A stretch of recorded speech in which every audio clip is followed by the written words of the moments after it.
On continue avec une nouvelle vidéo. Cette fois-ci, on va répondre à la question d'où vient la femme de Caïn? Qui est cette femme-là? Et dans la vidéo précédente, je vous expliquais que le plan de Dieu, c'était de trouver un homme, Abraham, et de Abraham avoir une nation physique, Israël, pour que de la nation physique Israël naisse la nation spirituelle qui est l'Église. Et aujourd'hui, je voudrais répondre à cette question d'où vient la femme de Caïn. Mais avant ça, je voudrais d'abord revenir sur qu'est-ce que c'est Éden. Pour beaucoup, Éden, c'est le lieu de la présence de Dieu. Et je suis d'accord avec ça, parce que quand on voit Genèse 4, 14, je vais lire, c'est Caïn qui parle et il va dire « Voici, tu me chasses aujourd'hui de cette terre. Je serai caché loin de ta face. Je serai errant et vagabond sur la terre, et quiconque me trouvera me tuera. » En fait, c'est vrai. Éden, c'est la présence de Dieu, c'est la présence du roi des rois, c'est la présence du Créateur. Et Caïn ne veut pas quitter cette présence-là.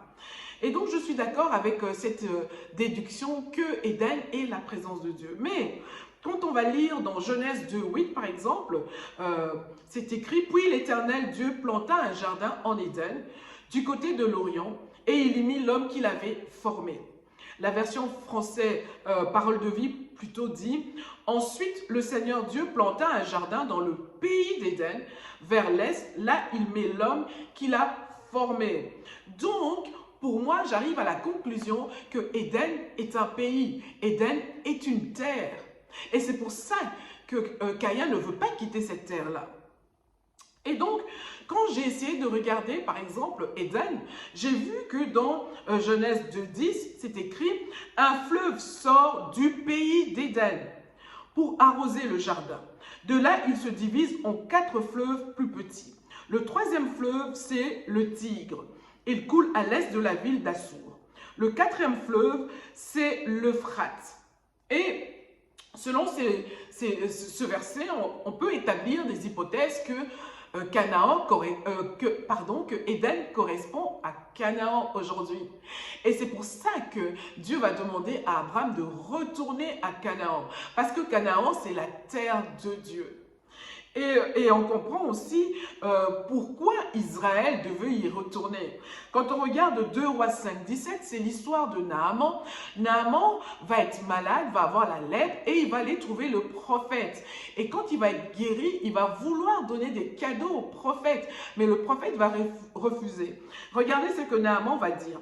Naaman reprit, donc c'est 2 Rois 5, 17, « Puisque tu refuses tout cadeau, permets-moi au moins d'emporter un peu de terre de ton pays, donc la terre de Canaan, la terre d'Éden.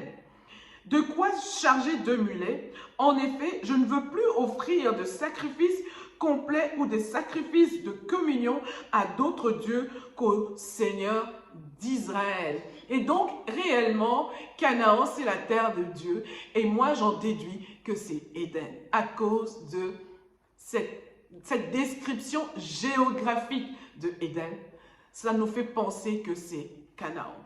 Ensuite, quand on regarde bien, on voit qu'il y a un jardin.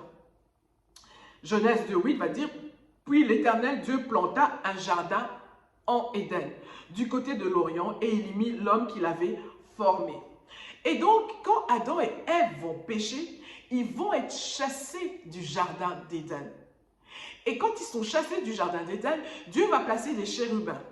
Ils quittent le jardin d'Éden, mais ils restent à Éden. Ils restent dans le pays. Ils restent sur la terre. C'est pour ça que quand on va chasser Caïn, Caïn va dire, mais tu me chasses loin de toi, loin de cette terre. Et on le voit dans Genèse 4, 14, il le dit, aujourd'hui tu me chasses de la bonne terre. Éden, c'est la bonne terre. Éden, c'est Canaan. Je vais être obligé de me cacher loin de toi. J'irai toujours d'un endroit à un autre et je ne pourrai jamais m'arrêter sur la terre. Celui qui me trouvera pourra me tuer. Alors, on va lire plus loin. Caïn partit de là et dans Genèse 4, 16, Caïn part loin du Seigneur. Il va habiter au pays de Nod à l'est d'Éden. Et donc, Caïn va quitter, il va aller habiter à Nod. Et donc, on verra maintenant qu'à Nod, Genèse 4,17 va dire, Caïn s'unit à sa femme, elle devint enceinte et elle met au monde Enoch. Caïn se mit à construire une ville, il donne à cette ville le nom de son fils Enoch. Et c'est clair, on se pose maintenant la question, elle vient d'où cette femme? Qui est cette femme? Certaines personnes vont émettre l'hypothèse que c'est sa sœur et qu'à l'époque, on ne citait pas le nom des filles. Mais moi, je doute de cette hypothèse parce que on le voit, Caïn n'a pas envie de quitter la bonne terre. Qui voudrait aller vivre loin de Dieu? C'était un jugement que Dieu avait donné contre lui en disant, ben voilà, parce que tu as fait ça, je te chasse de cette terre. Donc, je ne crois pas à l'hypothèse de la sœur.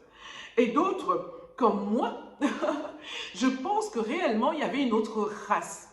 Comme je le disais, une autre race qui existait, qui demeurait. Et dans le pays de Nod, c'est là qu'il va trouver une femme, il va se marier. Et puis, on va voir que la Bible va s'arrêter dans la lignée de Caïn. On va lire dans Genèse 4, 23. Le mec dit à ses femmes, donc le mec c'est dans la lignée, c'est un petit enfant de Caïn, qui dira, Ada et Sila, écoutez-moi, mes chères femmes, faites attention à ce que je vais dire. Si on me frappe, je tue un homme. Si on me blesse, je tue un enfant. Pour venger Caïn, il faut tuer 7 personnes. Pour me venger, il faudra en tuer 77. Donc, on voit que même dans la lignée de Caïn, ils sont méchants. Et je pense que quand Satan a vu ça, Satan, comme je le disais dans la vidéo précédente, voulait détruire la descendance qui aurait pu lui écraser la tête. Il a corrompu le cœur de Caïn. Il a poussé à marier une femme étrangère, on va dire, et ils vont avoir des enfants. Et puis là, on s'arrête à Lémec. Après ça, on ne parlera plus ni de Caïn, ni de sa descendance, parce que je pense que réellement, ce qui va sortir de là, c'est toute une race complètement corrompue. Voilà, donc, si vous avez des questions, si vous avez des remarques, n'hésitez pas à me le dire, et surtout, n'oubliez pas que même si je me trompe, cela ne change rien à votre salut. Ok, donc likez la vidéo, partagez à des nouvelles personnes, partagez à celles qui sont en train de lire la Bible, qui découvrent la Bible, et que Dieu vous bénisse. À la prochaine vidéo. Bye!